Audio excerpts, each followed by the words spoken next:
On this week's Throwdown, we have Banana Brandy and Mango Mia demo the workout. I love mangoes. Me too, they're so good. We've got fancy lunges, toes to bar, and handstand push-ups. We release these workouts every Thursday right here on YouTube at 1 p.m. Before we get into it, make sure you hit that subscribe button because we're on our road to 35K subscribers. And when we hit that milestone, we're gonna give away a Black Zinc Rogue 2.0 barbell. Let us know your strategy for this workout in the comments below. That comment is what's going to enter you into the giveaway. Once we reach that 35,000 subscriber milestone, we'll use a random YouTube comment generator on one of these videos where we promoted the giveaway to draw a worldwide winner for that bar. So all you gotta do is be subscribed and comment below to enter. This week's Throwdown is a 20-minute AMRAP. 25 feet regional lunge, which is 1 dumbbell in the front rack and 1 dumbbell overhead, 10 toes to bar, 25 feet regional lunge. You have to alternate arms on this, so the other arm is overhead, and then 10 kipping handstand push-ups. For a warm-up, movement standards, and a scaled workout, look at the description down below. We have two lovely ladies demoing this week, Mia as one of them and Brandy as the other. Both of them are on our on-site team. Both of them have been at regionals as... That's false. Fuck. Damn it. Brandy has been to regionals a ton. I've been to regionals 0. Continue. There's context for the athletes. We are getting closer to the Open, and right now in the design, we have a plan in place for each division. So if you are a master's athlete, elite level athlete trying to make an in-person competition, or just trying to make it to stage 2, check out the video we have at trainingthinktank.com/TSGN. Wow, what's a screw up today? Tom Brady's a GOAT. And this week's podcast is Kyle and Ryan. They talk about running, and they also run the conversation all over the place. It's a good episode. Check it out. Let's go see our strategies. First up, Mia Gianelli. 31 years old, standing at 5 foot 10 inches tall and weighing 168 pounds. Her max unbroken strict handstand push-ups is 17. Her 2020 Open worldwide placing was 965th place, and her 19.3 score was 127 reps. My strategy is to go synchro with Brandy and hope no one notices. No, just kidding. I wish. I'm going to try to push my transition into the lunge on every set, and then if I need to start taking rest, take it before starting the gymnastics set. I'm gonna break the toes to bar from the beginning, and handstand push-ups, I'm either gonna break from the beginning or do a couple sets unbroken if I feel okay, but that's gonna be a game time decision. If you could only have one sauce for the rest of your life, what would it be? The green salsa, the tomatillo, that one. See ya.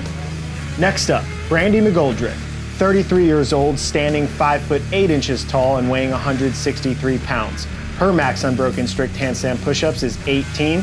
During the 2020 Open, she was pregnant, so she's on her comeback tour now, and her 19.3 score was 139 reps. My strategy is to take it smooth on the lunge, to try to do handstands unbroken as long as I can, and then break 6-4, but I'm gonna break the toe to bar 6-4 from the beginning, and just try and keep a nice steady pace through the 20 minutes and not fall off too much. If you could only have one sauce for the rest of your life, what would it be? The local Woodfire Grill lime sauce. 3, 2, 1, 0. And we're off. Hey, you're not the commentator. Sorry. Mia. Rewind it. We began lunging. 7 seconds ago. So the standard for this is you have to switch arms each round at the 25 feet. So you do one with your left arm, let's say both of you guys started with your left, then when you come back you have to do it with your right, correct? Correct. Making sure everyone understands that. Yes, every round you have to do 25 feet, left arm overhead, right arm overhead. Doesn't have to be that order, but switching. You guys decided to break these toes to bar up kind of right away. I think that's a good idea in a 20-minute workout. Were you able to hold this pace throughout, or did you start breaking down a little bit more? I never had to break into more sets, but my rest got longer in between the sets. I feel like we're spoiling the workout for everyone right now. Sorry. He asked. I'm a curious-minded person, okay? So something that broke down a lot for me was my speed of lunging. That step through doesn't last very much longer, and it's so much faster. Something to notice, I think you pay attention when we go back to it, is the leg position of Brandy versus Mia. Brandy's back leg is straight up and down, so there's a line between her knee, her hip, and her shoulder straight up, and she takes shorter, choppier steps, and Mia like reaches out farther And I think that might be one of the reasons why the swing through gets harder, because the back leg is so much farther away from the front leg when you're trying to step. But you also cover the ground in less steps, so there's a give and take to that. Yeah, I think she lunges faster than me, but I was taking 7 steps, and I think she takes either 8 or 9. Yeah. I also didn't have a choice but to take 7 because if you look here, if I were to take another half plate, I would smash my face into those plates on the wall. So good situational awareness. So that first round was 119, but that doesn't really take into account the transitions. So I always tell people when they are kind of prepping for a workout to figure out how many rounds they can get, think about doing one round, but then also add in the time it takes to put the dumbbells on your shoulder, get one overhead, what the transitions are going to look like after a couple of rounds, and then come up with your game plan of like what a round split would look like. And I think both of you beforehand said you wanted to stay around 2 minutes a round, correct? yeah, I tested a round out, and when I tested it, it was slower. It was like 135. But again, that doesn't account for transitioning and putting the dumbbell back on my shoulders. So I thought about 2 minutes around would be a good goal. And we'll see how that works out for me. This is a style of workout that almost always comes out in the open. There's not really a major limiter, maybe kipping handstand push-ups, but because they're kipping, generally people can get through that unbroken or in 2 sets. But this style of workout with fast turnover for 20 minutes really does always come down to transitions and the back, like really the last 7 or 8 minutes of the workout. It's really where like the real separation between the cream of the crop and the best of the rest really exists. Yeah, minimizing your drop off from round to round. It's going to happen even for the best, but you know their drop off maybe is 1 or 2% versus maybe 20 or 30 So for some Brandy of us. got a no rep there for not crossing the line. I was going to point it out for you, but you were supposed to be the commentator. I pointed it out, but good recovery. I know that probably sucked mentally. Yeah, so that we point. used to measure the forearm standard. This one. Yeah, the elbow to knuckle standard, Yeah. which a lot of people complain about. But look, the reality is if it comes out, you have to figure out how to do it. So it's good practice. For sure. The major difference for me is just I have to keep my feet together at the top. Yeah, me too. You also have to keep, or at least for me, I have to keep like just a tighter full body line, like just my entire core. It's almost like I have to flex everything in my body just to make sure I'm straight up and down. Is there a Brandon Dorman sighting in the background? I'm just trying to work. I'm trying to do synchro work with a demo? That's like literally all I can do. So I did a little workout on the side. I was going to go back to the handstand push-ups. If you're good at that standard, or if you get good at that standard, you're going to be good at almost any standard that comes out. So it's one of those that I would say play around with, even if it doesn't come out throughout the year, just so you're practicing. Like Max said, a tighter body line is only going to make things easier if it's just a box where you can be loose as you get fatigued. Yeah. So we're still pretty neck and neck here. Go ahead. I was just going to say, it seemed like you just pushed a transition faster there than Brandy. Yeah, and I think it was right about this point where I was like, I can't do that anymore. So going into this workout, and you guys saw this in the strategy, I said that I was going to push into the lunge every time. But what I didn't account for was how tired my shoulders were on the lunge, and I actually was having to think of that as a shoulder limiter as well, which I wasn't expecting. So your hands are basically overhead the whole time here, but when you're doing handstand push-ups, does that count as your hands overhead? Because really the hands are under your head. Under your head? They're either does. over or under your head, one of the two. While you're supporting weight with your straight arms this whole time, pretty much with every movement. So And that was one of the intentions, not to cut you off there, but I did, obviously. When we wrote the workout, one of the things that I was thinking about is I wanted to combine a 16.1 style with a ton of lunging, which obviously this has, and then also that, 19.3 is the 200-foot overhead walking lunge into the box step up, into the handstand push-ups, into the handstand walk. Yes. The major limitation for almost everyone there was shoulder fatigue, just because you don't realize that you're basically using your shoulders the entire time. So even if you're good at, let's say, handstand push-ups, at some point that you're going to get to a fatigue point where you got to figure out how you're going to, either transition or break in between the 10 handstand push-ups. I'm a little late calling this because Brandy's off the wall, but something you'll notice when they both do handstand push-ups as well is dorsiflexing your feet will elevate your heels a little bit and make it easier to get over the line. Because a lot of people will do handstand push-ups and they'll point their toes up, but that actually brings your heel farther down and then it's harder to cross the line. So it's just something to take into consideration that you almost have to pull your toes down at the top to ensure that you get all your reps. I like to pull my toes down as I'm kicking as well, kicking up. And that makes me feel like I'm driving harder in the kip. Yeah, I also think that keeps you from, you see a lot of people that aren't very good at the kip where they almost scrape the wall with the bottom of their shoe and then that kicks them off the wall. So dorsiflexing as you kick does make a lot of sense.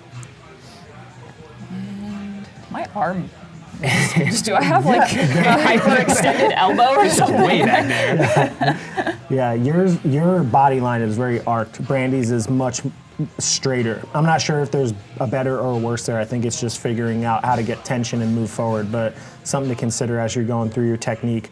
Maybe video yourself from the side and try to just make sure, I mean, the weight has to be over your center of gravity. So for Mia, she gets extended and pulls it back. For Brandy, she just kind of stays a little bit more stacked and keeps it over her. So something I like to do on handstand push-ups, there were either 2 or 3 rounds where I did 10 unbroken, and here I technically still did 10 unbroken, but it's like that in between of, I don't want to come off the wall yet, I don't think I have to take that much of a break, but I can't just consistently press for 10, so I'll rest on my head for a few seconds.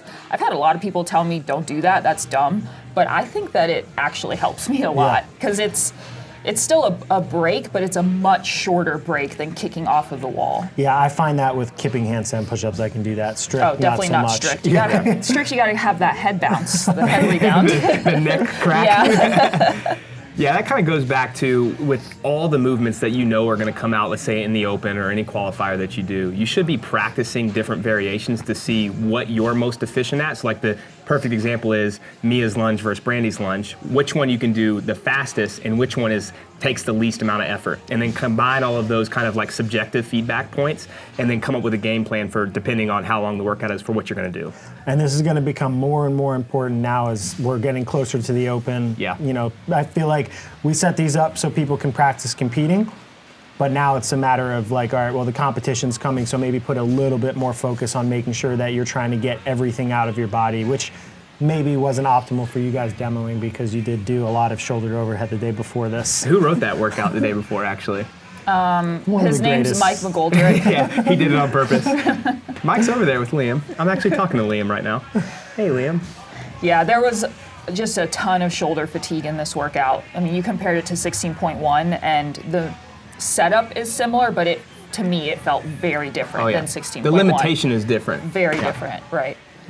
16.1 was lunge, chest to bar pull-up, burpee. lunge back, burpee. So kind of similar setup style where it's lunge, one movement, lunge back, another movement, both gymnastics. Yeah. Yeah, the style of the workout is the same. The limitation is different. But the reality is when I look at workouts, I look at the style and the percentages that have come out. So like we know how many times there have been triplets that have come out in that, you know, let's say lunge type variation, and then say, okay, we haven't done one of those in a while, so let's get some exposure to it. The breakdown is starting to happen here. So we're almost 10 minutes in. My round pace right now, that last one was 2:16, so I'm already behind my goal. Yeah, the drop-off same hasn't with been Brandy. a ton at this point. I think if you can stay within 20 or 30 seconds, then that's not the worst place to be. What you saw in 16.1 and what you'll see in this workout for a lot of people is their handstand push-ups or the toe to bar will go, and then it's a minute drop-off, which actually you guys get pretty close by the last couple of rounds. Yeah. The other thing too, you can notice with Brandy right here, as she's getting tired, the body line is harder to hold, so her heels, even as she's getting over the line, are getting closer and closer to the line. So it just puts more stress on you for every single rep. So something to consider, that you need to be extra tight with that standard as you get tired. One of the things I've always said with this standard is as soon as you have to fight for one, just kick down and take a second, because time under tension and really having to press up just blows you up so much more, and then it could really cost you later on in the workout. And no reps. Yeah, for sure. As you watch toes to bar as well, Mia has this like longer, smoother, fluid, straight-legged toes to bar, where when you watch Brandy, she'll like tuck her knees, pull up, and kind of kick, and she's in more of a tucked position at the top.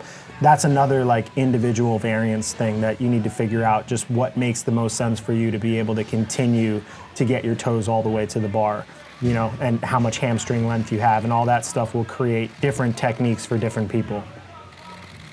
It kind of goes back to, for me, having a couple different techniques in the toolbox if you can. And that takes more skill, but like I have a really long one for long workouts like this that's not as fatiguing for me. And I have a really short, tight kip closer to Brandy's that I'll use for maybe a 7-minute AMRAP where it's like the clean and jerk and toe to bar workout that we see in the open. Where you want to go faster. Exactly. I will say that even though, I mean, if we don't hold 2 minutes around, but if we did, it would have been 100 toes to bar.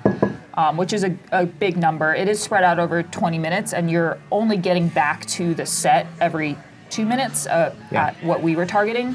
So the actual toes to bar didn't really get that hard. It was just having my hands over my head. Like I felt like I was just always at that line of, if I hang on a little longer, I'm gonna blow up, and like there's nowhere to hide in this because the lunge was exposing as well.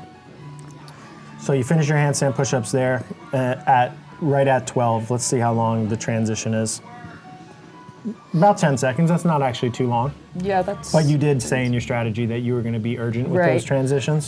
So this lunge transition was harder than going toes to bar into the lunge. I think just the handstand push-ups was more shoulder fatiguing. So I was nervous to pick up the dumbbell too quickly and either like stumble or mess up, versus the other way, it wasn't quite as nerve-wracking. With that said, if I were to redo this workout, which I think that I want to because I'm very emotional about it. Good way to put it. The places I think that I can improve are on my toes to bar. I always do 7-3, but my rest before 3 gets way too long, and 3 is just not a big number. So pushing that transition and then pushing the transition into the lunge from the toes to bar. I don't think I can be tougher on the handstand push-up into the lunge or just the handstand push-ups. That's really just moderating shoulder fatigue. But those are the two things that I would focus on. Yeah, so it's about a 12-second break between your 7 and 3, and then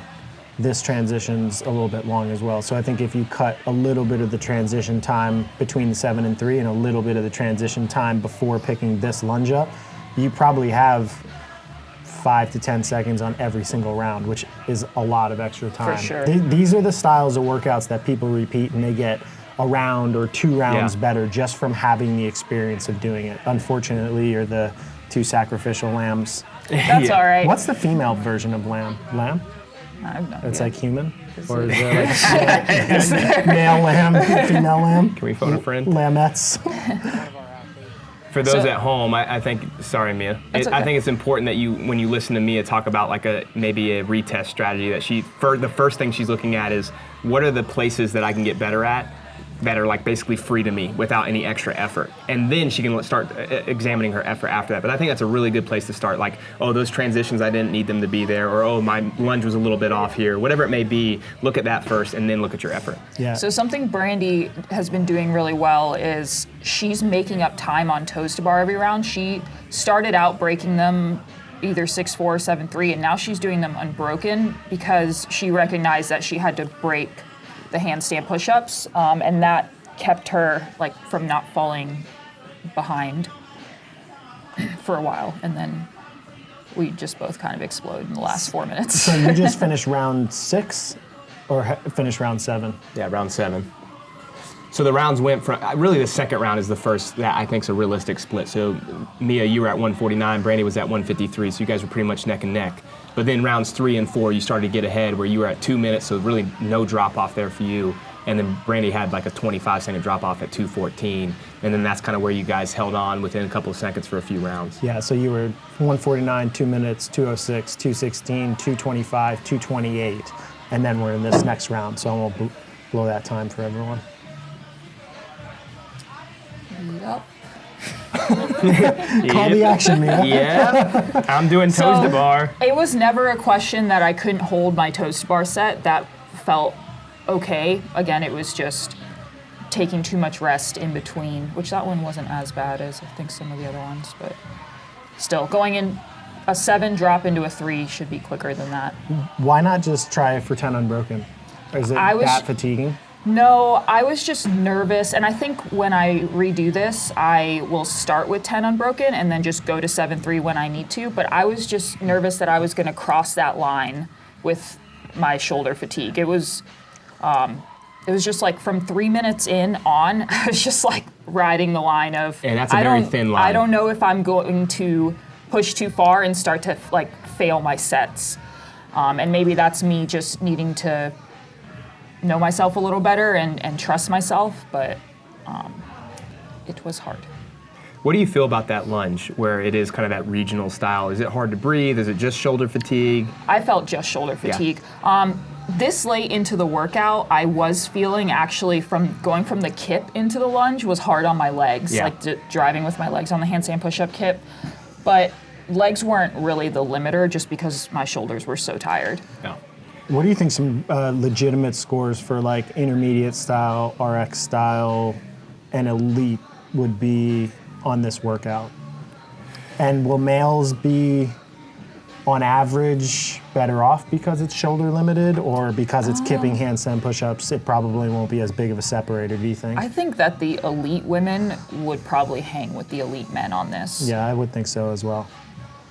You think they could be 11 plus rounds?